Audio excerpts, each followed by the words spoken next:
Table. Hate me if you must, but it's because I'm beautiful. I don't think I've ever seen a president or a government do anything that I thought was out and out evil. I mean, we've gotten close. I mean, I think rendition is pretty darn evil, but this is enslaving what our president has proposed and was in this new bill. Changes in the tax deductions for charitable giving. We have economist and actor Ben Stein. He joins me now in Washington, and from Utah, the most charitable man I have ever met, John Huntsman Sr. He's the founder of the Huntsman Cancer Institute. Ben, let me just start with you.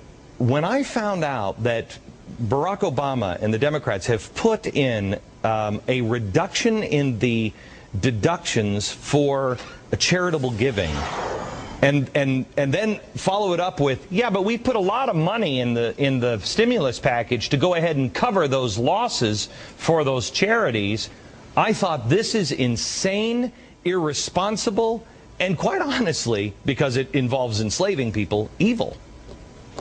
It's very, very questionable. I cannot understand it for the life of me. I can't understand why they're discouraging charitable giving.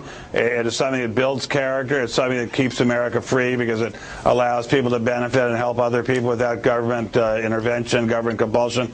I honestly can't understand it. But then I can't understand why they're limiting the deductibility of interest for home purchases. I thought we wanted to stimulate the home market. I don't understand that either.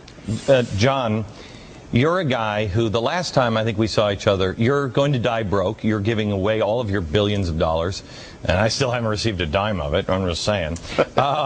You are giving it all away. You told me, we were walking the hallways of your cancer institute, the Huntsman Cancer Institute out in Utah, and you said to me that already, and this is under Bush, that if you give away, which you do, every dime of your yearly salary, you actually have to pay more income tax. Is that right? That's right, Glenn, and it's really difficult to believe that if a person makes a certain amount of money, over, say, $50,000 a year or $100,000 a year, they only get a 50% deduction, and then they have to pay taxes. So if somebody gives 100% of their income of $200,000 a year away, then in addition to giving it all away, they then have to pay taxes on a big chunk of that money today. And what Obama's asking us to do in the new stimulus plan is it's very anti-stimulus, Glenn, because they're saying in addition to paying the taxes today that you have to pay if you give all your money away, you have to pay even more taxes. And so it's very unfair, John, to those people. As somebody who is trying to raise, I mean, I just helped you with a fundraiser. You did. If you know, you're talking about, I mean, we've had this conversation. Somebody who's a billionaire, you know, building a hospital like you did is one thing, but it can't rely on just one person. You need the $5, $10, $20, $100 donations. What is this going to do to your fundraising to have, you know, people not be able to write everything off? Well, Glenn, it's not only the Huntsman Cancer Institute and cancer research, but any type of charitable organization, any church or synagogue, they should be outraged. They should be up in arms.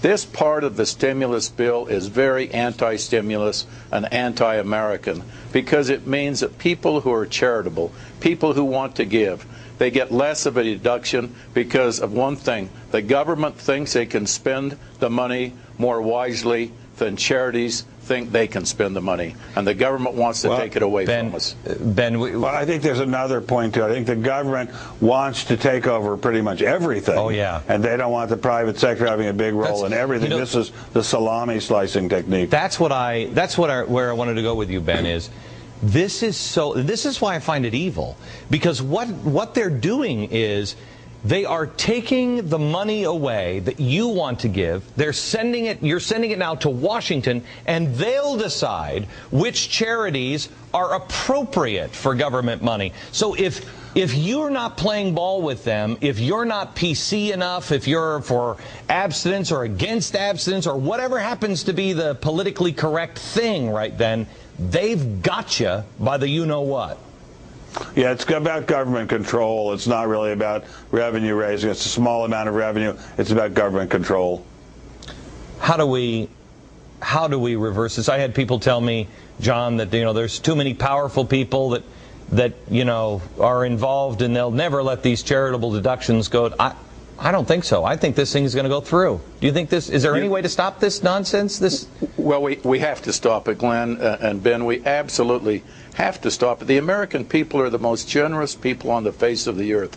They want to give. They want to make a difference. They want to know that their dollars are being utilized in the manner in which they're donating them. John, how? Ben, how? I mean, people I will are tell going you, if crazy. every person, you know, you have an audience of something like 4 million people or some huge number. Right. If every one of them wrote a postcard to his representative in Congress, it would stop. That's exactly right. Every congressman and every senator should be contacted by the United States of America's citizens, because every citizen should be outraged by this portion of the stimulus package. It's anti-stimulus. Guys, thank you very much. I appreciate it. I have to tell you, gang, I don't know if I believe that anymore. I really don't. I don't know if I believe that if everybody wrote that they would change their tune, or at least change it. They would just stuff it someplace else. Question is, so much stuff is coming at us over and over and over again. Can you imagine if this were just a loan and they tried to do this? Nobody would be doing this. We don't know. Everything's so massive, we don't know how to make judgments anymore. We don't know the difference between right and wrong because, you know, hey, well, you know, you got to pay your fair share and all this bull crap. Look at principle number 7 of our values and our principles. I work hard for what I have, and I will share it with who I want to and when I want to, and I think more importantly, if I want to. The government cannot force me to be charitable.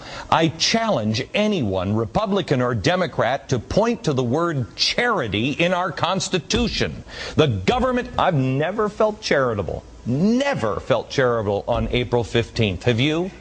But I have when I have written out a check myself and sent it into the fire department, or sent it into John's hospital, or sent it into my church. I do feel charitable then. It's about changing people's hearts. And I got to tell you, tax day makes my heart all black and bitter. Maybe it's just me. Check out all the 9 principles and the 12 values at glennbeck.com. Now, should we legalize marijuana? No. But you may wish to be high enough to hear this next story. Next.